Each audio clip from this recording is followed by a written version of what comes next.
She can't even afford a lawyer, my husband Richard mocked from across the polished courtroom. His expensive attorney sat beside him with a smug smile.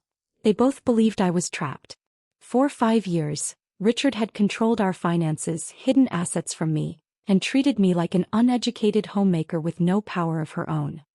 He was certain that when he filed for divorce, I would have no choice but to walk away with nothing. The judge looked over his glasses. Are you planning to represent yourself? Richard let out a quiet laugh. He thought the answer was obvious. Then I reached for the buttons of my heavy wool trench coat. His smile disappeared. I opened the coat and pulled my garment bag from beside me. Slowly, I removed the dark covering and revealed the crisp blue uniform underneath. Gold oak leaf insignia gleamed from my shoulders. Brass buttons reflected the courtroom lights. 5 rows of military ribbons lined my chest. The laughter stopped. Richard stared at me as if he had never seen me before. I walked toward the podium, looked directly into his eyes and calmly asked, "Who approved your defense contractor security clearance?" The courtroom fell completely silent. My name is Major Eleanor Brooks. I'm 38 years old and serve as an active-duty U.S. Army logistics and intelligence officer. For 5 years, Richard had treated my military career as though it were an embarrassing secret.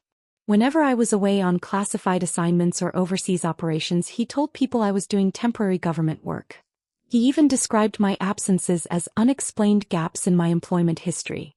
Meanwhile, he portrayed himself as the successful provider, the powerful executive whose defense consulting company supposedly supported our entire household. I never corrected him. My career had taught me the value of discipline, patience, and keeping sensitive information private. Richard mistook that quiet professionalism for weakness. He controlled our bank accounts, managed our properties, handled the taxes, and made nearly every major financial decision. I allowed him to believe he was in complete control. While he was building his company and surrounding himself with people who constantly praised him, I was managing military logistics operations involving millions of dollars in supplies and coordinating high-level assignments. Then Richard filed for divorce. He wanted a quick settlement, a fresh start, and as much of our wealth as he could hide. He emptied joint accounts, moved investments, and began shifting assets through companies I had never heard of. He even tried to force me out of our home. He believed I was financially helpless. He was wrong. The truth came to light when information uncovered during a routine security review revealed suspicious financial activity connected to Richard. He had been moving money into offshore accounts, creating shell companies, and using hidden funds to support an extravagant lifestyle with his company's chief financial auditor, the same woman sitting smugly behind him in the courtroom. Richard thought he had planned everything perfectly. He believed his wife was too powerless to challenge him. But he had made one serious mistake. He underestimated the woman he was fighting. I had spent years being trained to analyze complicated situations, identify hidden risks, gather information, and remain calm under pressure. As I stood at the podium, Richard's confidence completely vanished. His attorney froze, staring at my uniform. The judge studied my insignia and ribbons, then looked back at Richard. The atmosphere in the courtroom had changed. A moment earlier, they had expected to see a helpless homemaker. Now they were looking at Major Eleanor Brooks.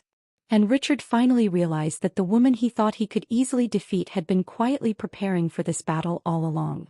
"Your Honor," I said calmly, my voice steady and controlled after years of commanding troops and briefing senior officials. "I am Major Eleanor Brooks, an active-duty logistics and intelligence officer in the United States Army. I apologize for the unusual presentation. I have just returned from mandatory duty orders." Before Richard's attorney could object, the courtroom doors swung open. A senior judge advocate general officer entered, dressed in uniform and carrying a leather briefcase.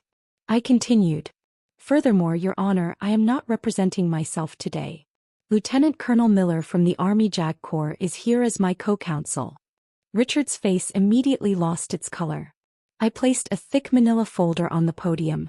Under applicable federal protections for service members and military oversight procedures, we are requesting immediate review of the marital assets, support claims, and financial records connected to my husband's defense business.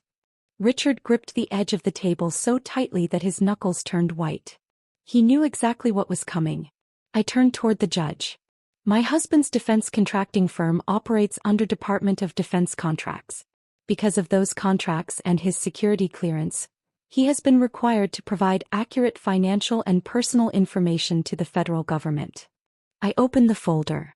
In this divorce case, however, Richard reported that our joint accounts, properties, investments, and business interests were worth only a fraction of their actual value.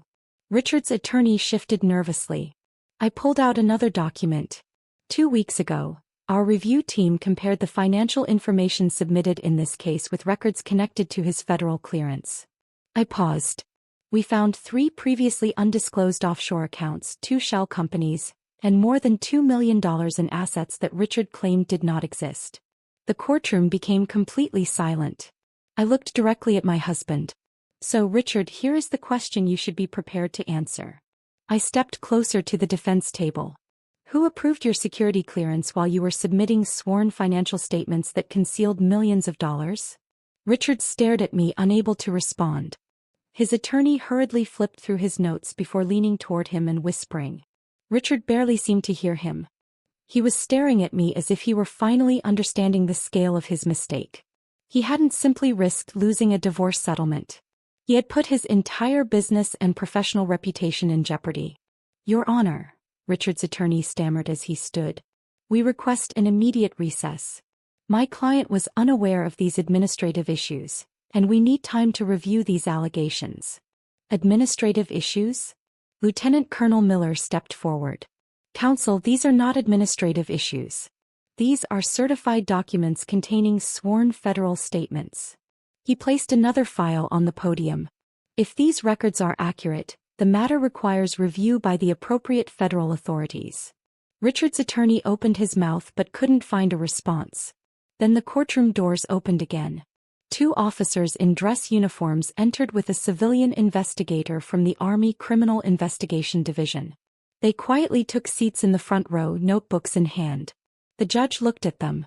Then he slowly turned back toward Richard. The warmth had disappeared from his expression. Mr. Vance, the judge said, his voice echoing through the courtroom. Richard swallowed hard. Yes, Your Honor? The judge leaned forward. I suggest you listen very carefully to what happens next. You sat in my courtroom 10 minutes ago mocking your wife and suggesting she had no money, no legal support, and no way to fight back. Now I'm looking at evidence of hidden offshore accounts, financial deception, and potentially serious federal violations. Your motion for a recess is denied. Richard slowly turned toward the investigators. Then he looked at his attorney. His lawyer gave him a small shake of the head. There was no easy way out. For 5 years, Richard had carried himself like he was untouchable. Now all of that confidence was gone. His hands trembled as he stood and looked across the courtroom at me.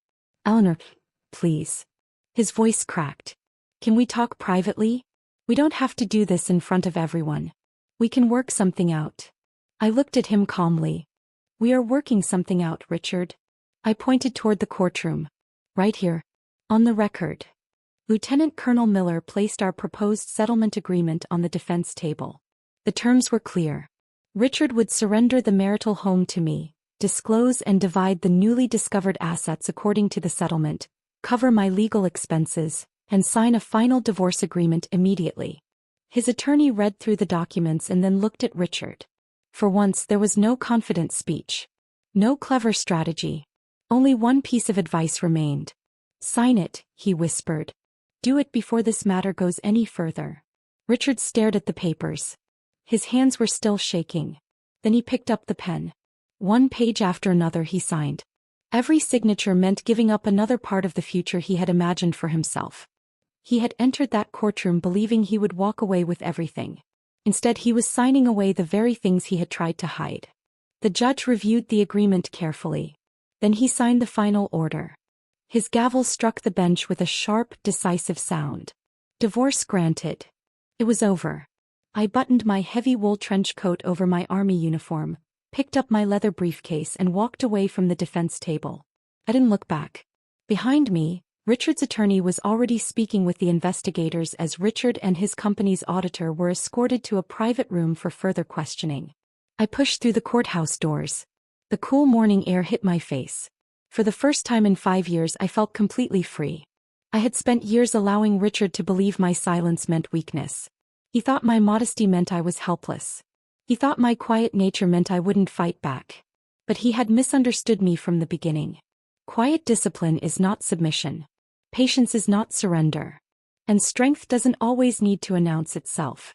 I walked down the courthouse steps with my head held high. Richard had tried to use my quiet nature against me. In the end, his own arrogance became his greatest weakness. I hadn't lost my future. I had reclaimed it. And this time I would be the one deciding what came next. Now I want to hear from you. What would you have done if you were in my position? Have you ever been underestimated by someone who later realized they had completely misjudged you? Share your thoughts in the comments and tell me what city or country you're watching from. Thank you for listening. And remember, never let someone mistake your quiet strength for weakness.